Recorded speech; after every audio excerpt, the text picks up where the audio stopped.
Merci beaucoup du coup aux organisateurs de cette session HydroGR. Et moi, je vais vous parler un peu plus d'une application du modèle qui va être une application sur, alors comme d'habitude, beaucoup de bassins versants, et cette fois-ci sur une période un peu plus longue qui s'étale entre 1971 et 2012.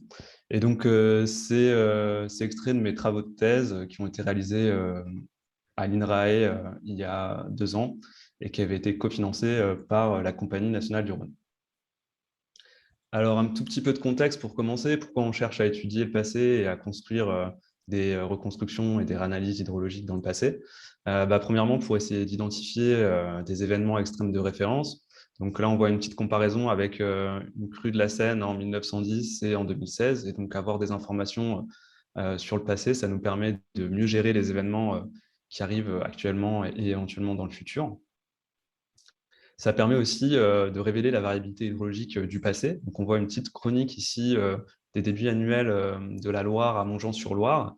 Et on voit que, en fait, d'année en année, on a une grande variabilité, mais on a aussi des sortes de cycles où on voit qu'on a des périodes plus ou moins humides ou plus ou moins sèches suivant la période. Et ça, on s'en rend compte que si on a des données qui remontent assez loin.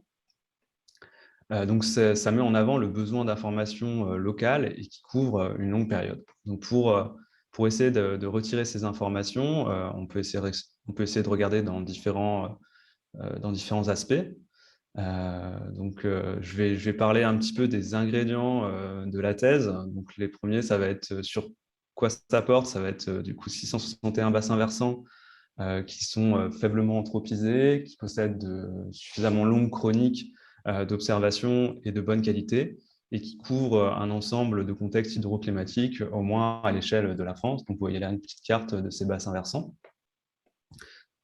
Donc, évidemment, on peut regarder les observations hydrométriques sur ces 600 bassins versants. Donc, sur ces 600 bassins versants, on en a disponible depuis 1904. La première commence en 1904.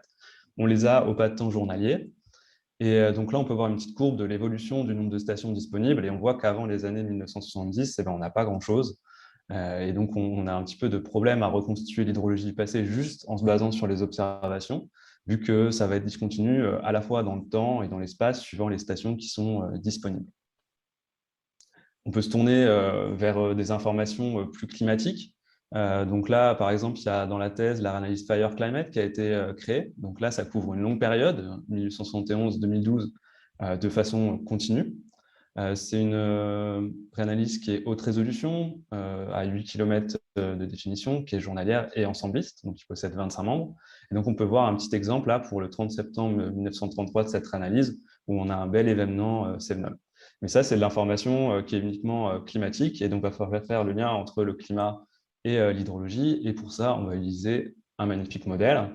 Donc nous, on a choisi le modèle GR6J, couplé avec le module CEMANEJ, puisque sur les bassins versants qu'on étudie, on en a une partie dans les Alpes, le Massif central et les Pyrénées. Donc je ne vais pas revenir sur la définition du modèle, je pense que ça a été déjà suffisamment fait. Il y a juste à noter que du coup, en rajoutant ces manèges, on a 8 paramètres à caler par bassin versant. Donc la première étape, ça va être de refaire une reconstruction hydrologique. Donc le principe, c'est qu'on va utiliser notre analyse Fire Climate, notre modèle GR6J, et on va essayer d'obtenir des reconstructions ensemblistes depuis 1871. Et pour ça, on va utiliser aussi les données de la banque hydro pour caler notre modèle GR6J. Et au passage, lors de la modélisation, on va essayer de prendre en compte différentes erreurs, notamment sur les forçages climatiques, sur les erreurs d'observation lors de la calibration, mais aussi une erreur modèle.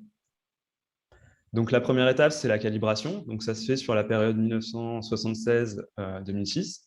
Le calage s'effectue sur un KGE sur la racine des débits. Donc je suis assez content de la présentation précédente, vu que visiblement c'est ce qu'il y a de plus robuste.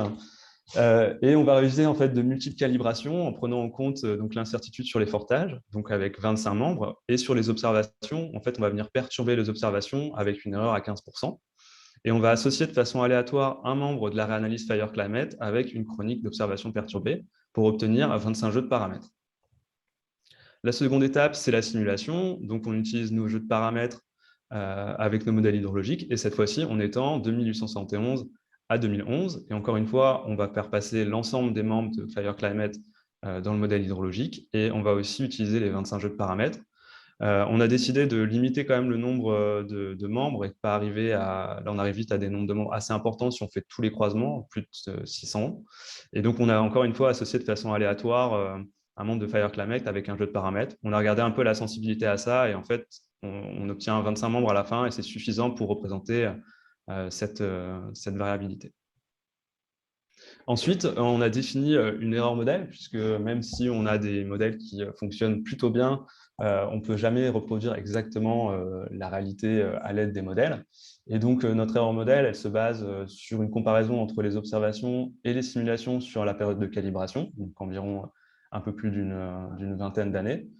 Et encore une fois, sur la définition de cette erreur modèle, on va essayer de prendre en compte l'incertitude sur les observations et les simulations qui sont prises en compte. Donc, on utilise cette période pour définir notre erreur modèle et ensuite, on va l'appliquer pour obtenir nos 25 membres de débit sur l'ensemble de la période, avec donc une variabilité plus importante puisqu'on prend en compte une erreur de plus. Donc, toute cette petite méthodologie, ça permet d'obtenir la reconstruction qui s'appelle IDREM, donc une reconstruction journalière qui possède 25 membres, qui est disponible sur les 661 bassins versants et qui est disponible entre 1871 et 2012. Mais on peut aller aussi un peu plus loin.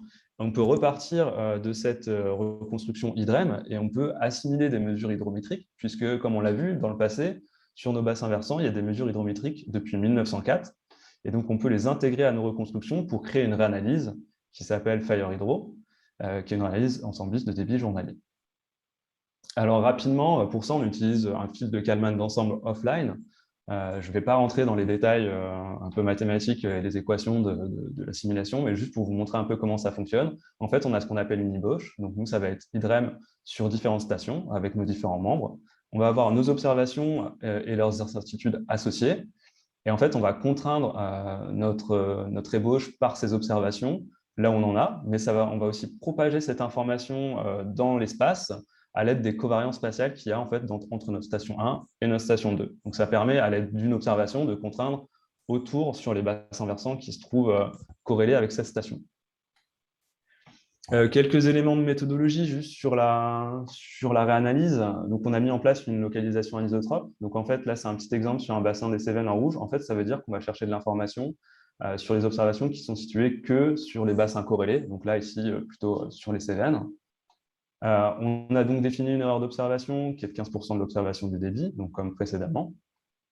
Et on a aussi appliqué ce qu'on appelle une anamorphose, puisque les fils de Kalman d'ensemble sont faits à la base pour fonctionner dans un cadre gaussien, ce qui n'est pas le cas lorsqu'on s'intéresse au débit en millimètres par jour. Et donc, on a fait une transformation pour obtenir une variable qui se rapproche plus d'une gaussienne. Donc, cette réanalyse hydrologique, elle s'appelle FireHydro, elle est aussi journalière, elle possède 25 membres, elle est disponible sur les 661 bassins versants et, comme pour IDREM, sur la période 1971-2012. Je vais maintenant passer à quelques petits résultats pour vous montrer un peu à quoi ressemblent cette réanalyse et cette reconstruction. Je vais m'intéresser au débit annuel sur le Tarn à Moustéjoul, donc dans le sud de la France, donc il y a un bassin cévenol. Donc là, on peut voir une chronique annuelle. En bleu, on a les observations. Donc on voit qu'on a des observations qui remontent jusqu'en 1910. Et en orange, on a IDREM, donc la reconstruction hydrologique. On voit que c'est plutôt bien corrélé avec les observations. Sur la période récente, jusque les années 1950, on a même un faisceau qui se retrouve, des observations qui se retrouvent assez souvent dans le faisceau. Mais avant, on voit qu'on a un biais autour des années 1930 où IDREM en fait, sous-estime les débits. Donc l'origine est assez difficile à évaluer, mais on peut imaginer justement qu'on a un problème au niveau de la stationnarité de nos paramètres et du modèle à ce niveau-là, ou alors qu'on a un souci dans les données d'entrée qui sous-estiment les précipitations. Et maintenant, si on regarde la réanalyse FireHydro qui apparaît en bleu, donc là, on a des observations, effectivement, la réanalyse est bien plus proche de celle-ci. On voit qu'on compense bien le biais autour des années 1930 et qu'on voit qu'avant 1910, en fait, on a très peu d'observations. Et donc, on a en fait une reconstruction IDREM qui est similaire à la réanalyse FireHydro. Si on s'intéresse maintenant à trois petits bassins versants des Cévennes, donc le Gardon, le Lot et le Tarn, on va s'y intéresser dans le cadre d'un événement. Donc, c'est un événement séminal en automne 1933. Donc, c'est la carte des précipitations que j'ai montrée au tout début de la présentation.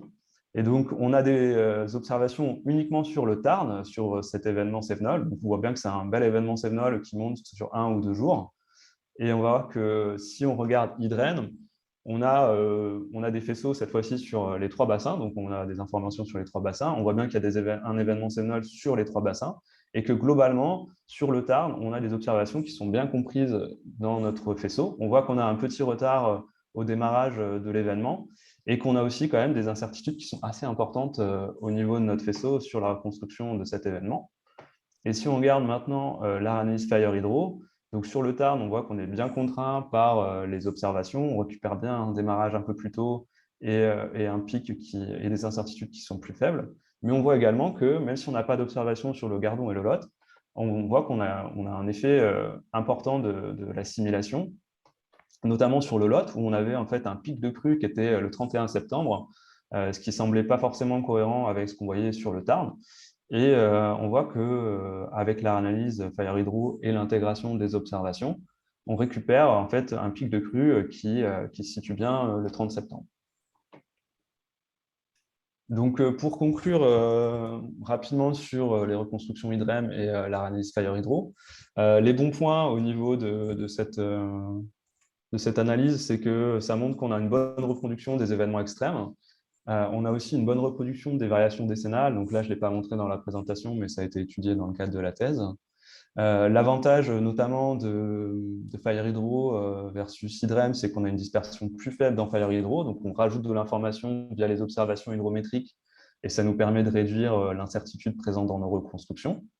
Les limites, c'est évidemment la stationnarité des paramètres du modèle hydrologique, puisque là, on cale nos paramètres sur une période qui est de un peu moins de 30 ans, et ensuite, on va étendre 140 ans dans le passé. On a vu effectivement qu'il y avait aussi un biais résiduel dans les années 1930-1940 qui est difficile à expliquer. Et enfin, sur la analyse Fire Hydro, on n'a pas de grand contrôle qualité sur les observations assimilées. On a fait le choix de prendre toutes les observations qu'on avait disponibles et de mettre une erreur assez importante. Et enfin, avant 1904, vu qu'on n'a pas d'observation sur nos bassins versants, on a Fire Hydro qui est similaire à nos reconstructions Hydrem.